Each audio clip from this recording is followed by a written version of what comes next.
Dans le premier épisode, on vous présentait notre nouveau fourgon pour ce road trip dans les Balkans. Après un passage par Strasbourg pour rejoindre Füssen en Allemagne, on décidait alors de passer par l'Autriche et Ljubljana en Slovénie pour atteindre la Croatie.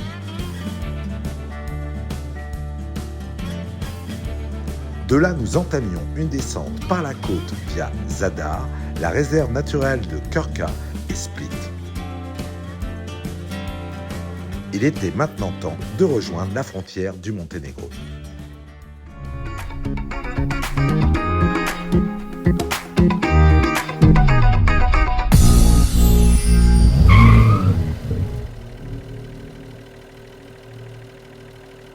Alors aujourd'hui, une étape un petit peu spéciale, on se rend en Bosnie pour une journée, donc pour la traversée, pour descendre vers le Monténégro.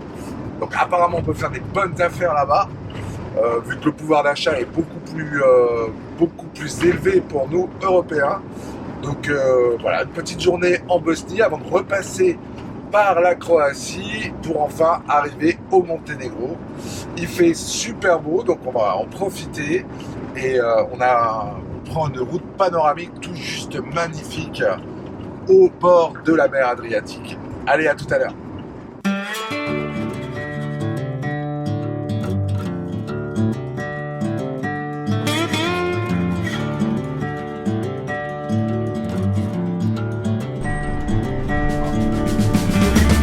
Camion. Non, nous c'est là-bas, minibus. Et la voie de droite. Eh ben, on s'est foiré. Je dois quand même l'avouer, là, ma faute. J'ai dû regarder la mauvaise vidéo sur la mauvaise ville. Parce que on est arrivé. Beaucoup quand même, hein. Oui, ça fait beaucoup. On est arrivé en Bosnie et il y avait strictement rien, tout était fermé. On a galéré pour faire demi-tour parce qu'il y avait un tournoi canin. Alors le truc qui craint grave. Donc les voitures étaient mal garées. Donc on a traversé la frontière, on est resté quand même une demi-heure en Bosnie. On peut dire qu'on aura visité la Bosnie. Mais là, du coup, On n'a pas acheté de magnète. on n'a pas acheté de manette. Non, là c'est mort. Donc on est dans 40 minutes à Dubrovnik. Et là, Où ça? à Dubrovnik. Et là, ça a l'air vraiment chouette. On a trouvé un parking à 2 km du centre-ville. On va prendre les vélos, la trottinette. Et il prévoit du super beau temps aujourd'hui. Donc c'est pour ça que c'est un peu con d'être dans la bagnole.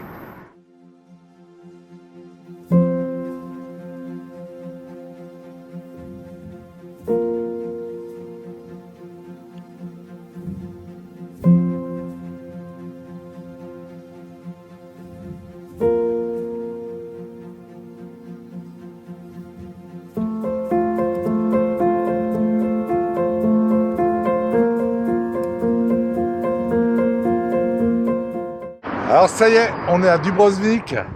Donc on a pris les vélos. Je suis pas sûr que ce soit une super bonne idée parce que ça descend mais grave. Et d'ailleurs, il n'y a personne en vélo ni en trottinette. Donc j'ai tracté Maud. Je sais pas si ça va donner au retour hein, parce que c'est sous une colline. Enfin, c'est hyper haut. En tous les cas, voilà derrière. Ça a l'air chouette, hein? Allez, on y va.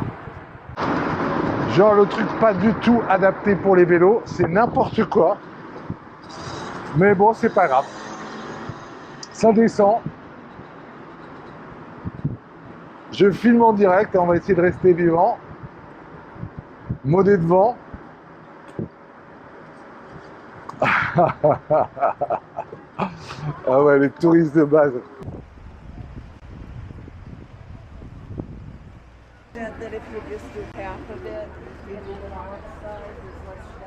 Alors ça y est, nous voilà à l'intérieur de l'enceinte. Donc c'est la capitale mondiale, enfin c'est surtout la capitale mondiale de Game of Thrones. C'est là que la plupart des lieux de tournage ont été faits. Donc il n'y a pas trop de monde. On est au mois de mars, parce que normalement, paraît-il que c'est... Et on est lundi aussi. On est lundi et que c'est complètement blindé. Il fait toujours beau. Bon, on sait toujours pas comment on va remonter. Avec les vélos, c'était une très mauvaise idée. Mais on va déjà en profiter.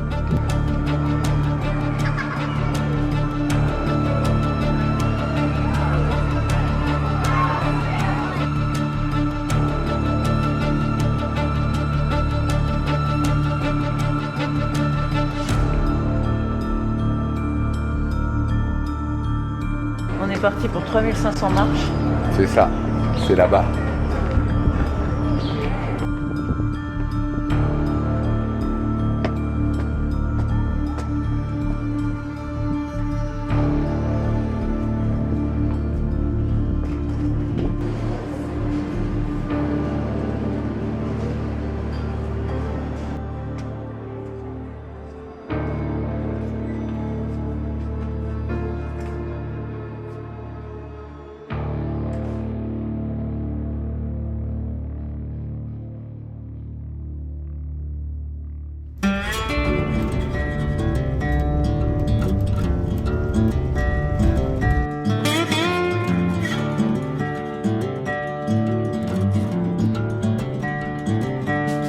On a trouvé un spot pour dormir parce que là, vraiment, en basse saison, c'est parfait. On peut s'arrêter partout. En haute saison, c'est de l'ordre de 12 € l'heure pour s'arrêter. Hein. Il y en a partout. Donc là, bon plan au mois de mars.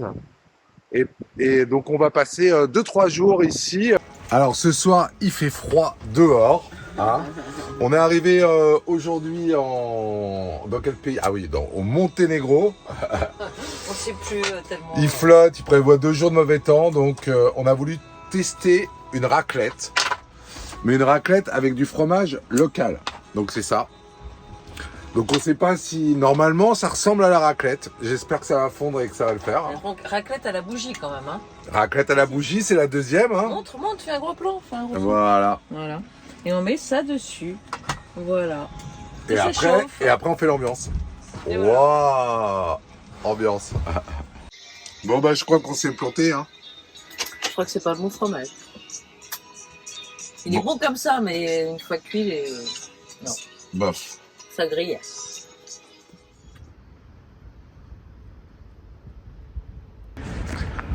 Alors le soleil semble être revenu. Donc on est à Kotor là, donc au bout de l'embouchure du fjord. Donc la vieille ville est juste là. Et je pense qu'on risque de passer la nuit ici. Et puis du coup, il avait prévu de la pluie. Il n'y a pas de pluie, donc on va aller visiter la vieille ville fortifiée.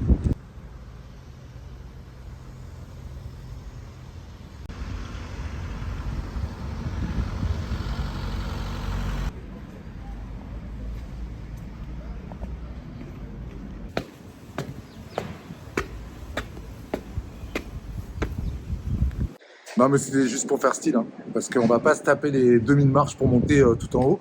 Peut-être que j'essaierai d'envoyer le drone pour avoir des belles images, mais là je me sens pas.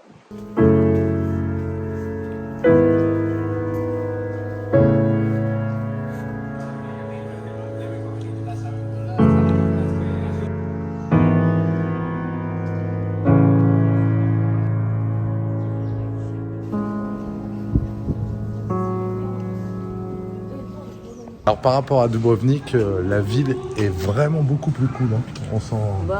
Plus sympa, plus peut-être pas authentique parce que c'est super commercial, mais plus. Je sais pas, il y a un autre cachet.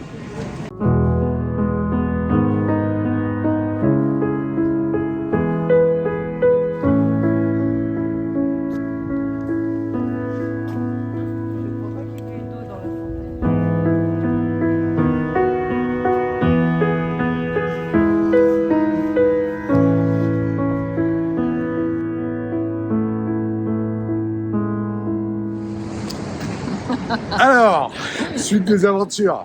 On vient de quitter Kotor. Et puis on avait marre de dormir près de la route.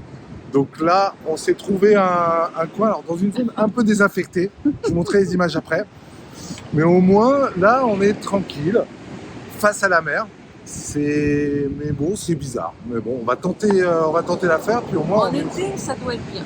En été, mais en hiver. Et là. Mais je pense qu'on va passer quand même une bonne nuit, hein, au moins tranquille. Ça, c'est sûr. Bon, donc voilà, on a changé d'avis en fin de compte. Non, c'était vraiment un peu trop glauque quand même. Et après, en lisant les avis, ouais, il y avait eu quelques vols il y a quelques temps. Donc là, on est à Budva. On a trouvé le parking au bout de la plage. Il y a déjà quelques autres campeurs et il y a une piste cyclable qui va jusqu'à la ville. Donc je pense qu'on va... là, du coup, c'est ce qu'on avait prévu de visiter demain. Et puis, voilà. Ça sera moins glauque. C'était à 8 minutes d'où on était. Ce qui est bien avec le Monténégro, c'est que les distances sont super courtes. Donc si un endroit vous plaît pas, on peut en changer hyper rapidement. Bon voilà, on a craqué. Hein. On a quand même pris les trottinettes et tout. On va aller les voir de nuit. ce que ça donne. Super fond de mer, c'est plat, c'est éclairé, donc tout va bien. Alors est-ce que c'est l'entrée de la vieille ville? Oui, c'est l'entrée de la vieille ville.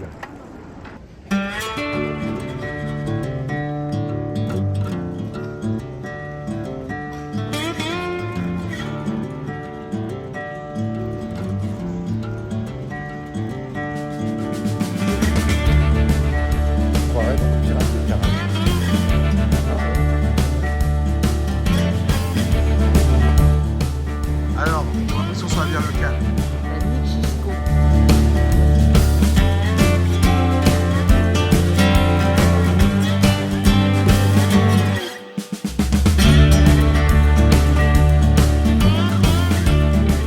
Putain, ça y est, le mauvais temps est passé. Il fait un super beau temps.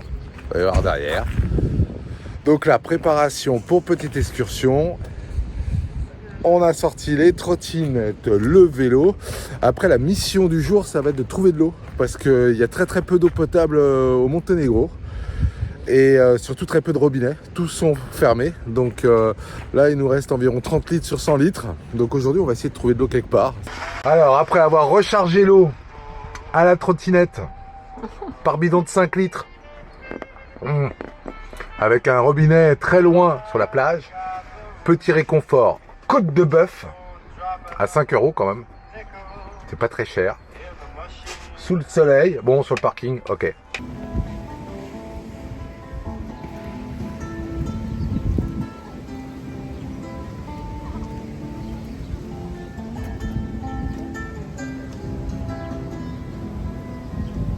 Alors de retour à Budva, 2 jours. Eh ben, c'est aussi magnifique que de nuit.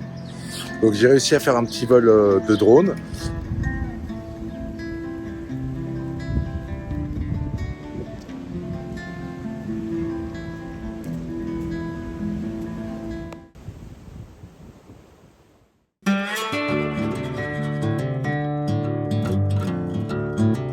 Alors pour le plus simple, on rejoint le lac Skadar qui est mitoyen avec l'Albanie.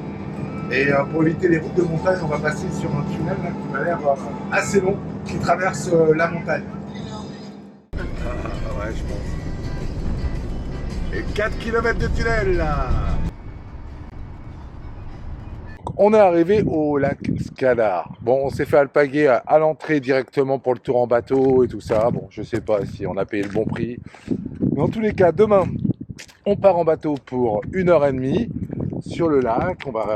C'est la plus grande réserve naturelle d'oiseaux du Monténégro. Et les paysages sont super beaux. Bon, l'endroit où on va dormir ce soir, il y a la route qui passe à côté, mais il n'y a pas trop le choix. Non. Donc j'espère que ce ne sera pas trop bruyant. We are in Montenegro, a little town belonging to the municipality of Bar, and the name of the town is Birpazar. The whole lake is very interesting because it is guided by a lot of foreign agencies, companies, and for example, the Noe Conservation, that it is guiding the reservation of the pelicans.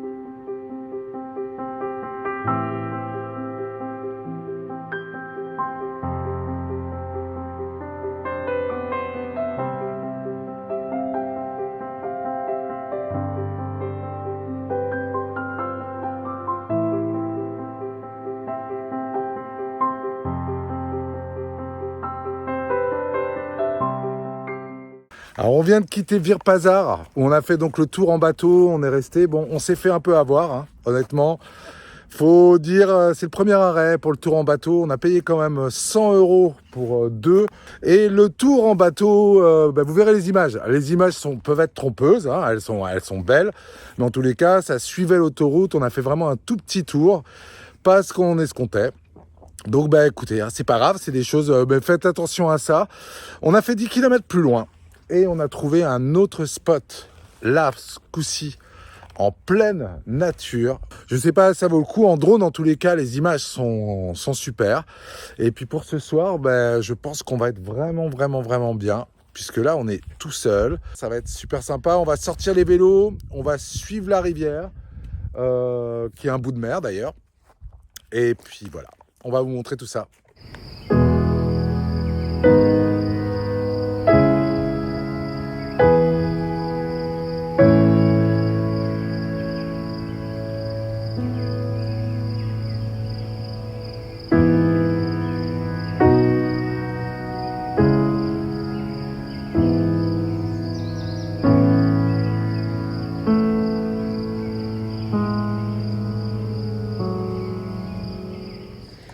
On a quitté le spot de hier, donc on est monté un peu plus dans les montagnes et vers un endroit qui s'appelle les chutes du Niagara du Monténégro. Donc on va aller voir ça en vélo. On s'est arrêté voilà, près de la rivière.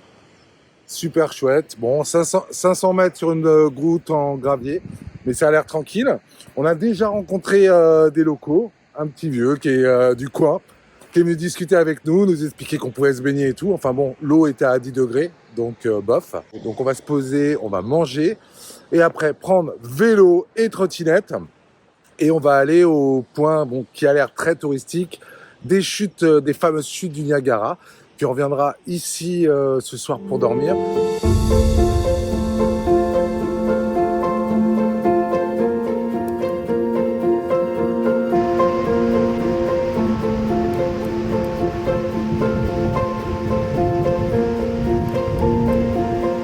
Bon, assez impressionnant.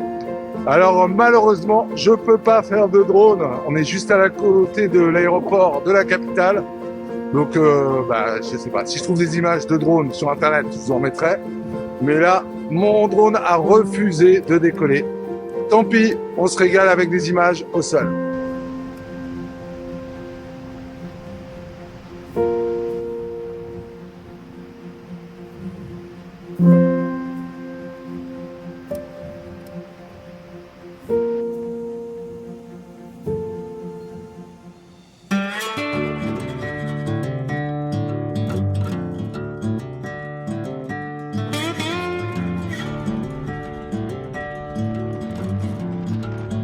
On avait prévu de dormir près de deux lacs, un peu au nord de Nikšić, en direction du Dormitor. Bon, on y a été, c'était vraiment crade. J'ai même pas pris d'image, mais il y avait beaucoup de vent, c'était crade. Donc on a décidé de remonter. On va pas monter jusqu'au Dormitor parce que les routes sont vraiment trop étroites avec notre van. Et puis là, sur la route, du coup, on passe par la montagne, mais avec des routes praticables. On tombe là-dessus. Et là, c'est vraiment chouette, et même à se demander si on va peut-être pas passer la nuit ici avec la vue. Alors nous voilà de retour dans la baie de Kotor, à Risan, qu'on voit derrière là. Voilà. Et c'est là qu'on a passé notre première nuit quand on est arrivé. Et il fait pas très beau. Là, il fait super beau. Donc on était dans la montagne. On n'arrivait pas à se décider, il y avait beaucoup de vent, il faisait un peu frais. Donc finalement, on s'est dit, allez, on retourne en bas, il fait plus chaud. Et là, c'est vraiment l'été. Autant on était avec les pulls il y a quelques jours, là il fait 23 degrés, on est en t-shirt. Et soit on va aller explorer de nouveau la ville de Kotor, de nuit aussi.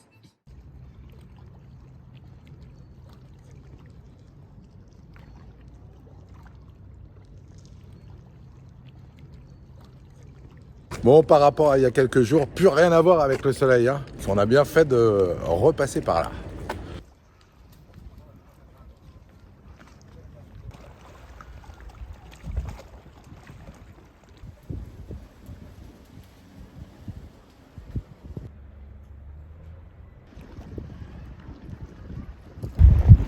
C'est le dernier cyclone, ça. Alors, quel contraste avec tout à l'heure.